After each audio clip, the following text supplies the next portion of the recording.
Hello friends, hiatus hernia అంటే ఏమిటి?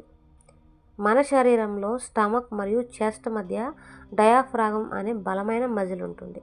ఈ మజిల్లో హయాటస్ అనే చిన్న రంధ్రం ఉంటుంది. దానిలోంచి మన ఫుడ్ పైపు కడుపులోకి కలుస్తుంది.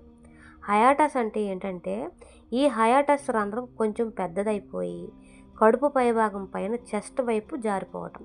అంటే కడుపు తన స్థానంలో కాకుండా కొంచెం పైకి రావటాన్ని హయాటస్ హెర్నియా అని అంటారు. ఇలా వచ్చినప్పుడు అజీర్ణం, ఆమ్లం పైకి రావటం అంటే జెడ్ అంటే యాసిడ్ రిఫ్లక్స్, ఛాతీ మండడం వంటి సమస్యలు వస్తూ ఉంటాయి.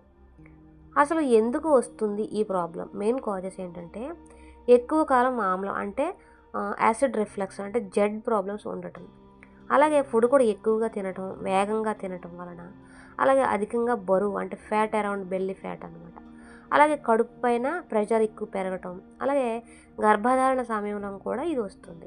అలాగే కాన్స్టిపేషన్ అంటే మలబద్ధకం, ఇంకా కఫింగ్ వాళ్ళ కడుపు కూడా ప్రెషర్ అనేది పెరుగుతుంది. ఇంకా సిమ్టమ్స్ ఏ విధంగా ఉంటాయంటే, ఛాతీ బాగా మండుతుంది అంటే హార్ట్ బర్నింగ్, అలాగే ఆమ్లం గొంతుకు రావటం, అలాగే కడుపు బరువుగా అనిపించటం, ఎక్కువగా డక్కులు రావటం, ఇంకా భోజనం చేసిన వెంటనే బ్లోటింగ్, ఇంకా కొన్నిసార్లు ఛాతీ నొప్పిలాగా కూడా అనిపిస్తూ ఉంటుంది. ఇది దగ్గర పడితే ఏం చేయాలి అంటే, చాలాసార్లు ఇది సీరియస్ కాదు, కానీ లైఫ్ స్టైల్ మార్చుకుంటే సరిపోతుంది. ఎలా అంటే, తేలికైన ఆహారం తీసుకోవాలి, మసాలా ఫుడ్స్, ఎక్కువ పులుపుగా ఉన్న ఫుడ్స్, టీ కాఫీలు తగ్గించాలి, అలాగే రాత్రి భోజనం ఎర్లీగా చేయాలి, అంటే లేట్ నైట్ డిన్నర్స్ కాకుండా ఎర్లీగా తినడం అనేది మంచిది. అలాగే తల పైకి పెట్టి నిద్రపోవడం మంచిది. ఇంకా బరువు తగ్గించుకోవాలి, భోజనం చేసిన వెంటనే పడుకోకూడదు, లిటిల్ బిట్ వాకింగ్ చేయాలి.